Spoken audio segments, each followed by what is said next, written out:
Gazette Notice number 14230 of 2024, wherein Sylvanus Ndemo was appointed as an acting clerk of the County Assembly, was issued by the impeached Speaker, who did not have authority to cause such appointments or publication.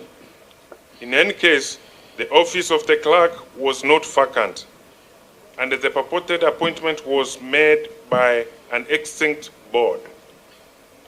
This Gazette notes creates parallel command structures away from the norm and has since caused confusion, conflicts, and threatened order within the County Assembly. Honorable Chair.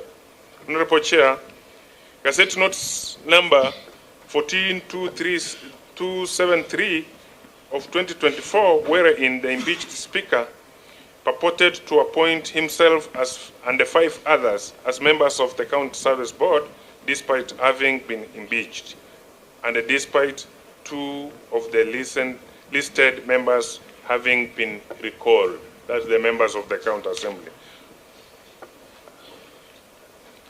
Honorable Chair,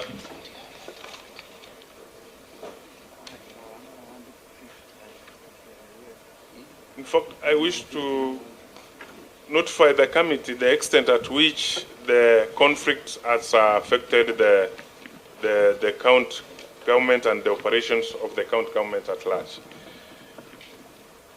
Honorable Chair, the people have continued suffering under the patronage of the governor, blatantly failed and neglected to over direction and service to public.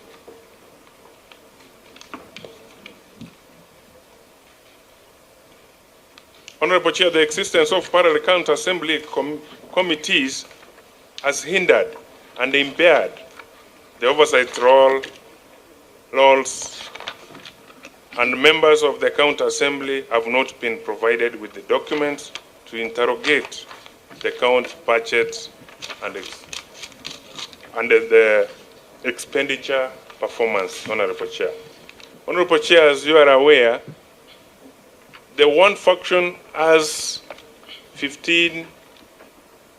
initially had 15 elected members of the county assembly, and the other faction had 4 elected members of the county assembly. And Honorable Chair, the owner of the conflict is seriously poaching the other honorable members from the other side, so that make members attain the quorum in their sittings, the illegal sittings in the field. Legitimate. Honorable Chair,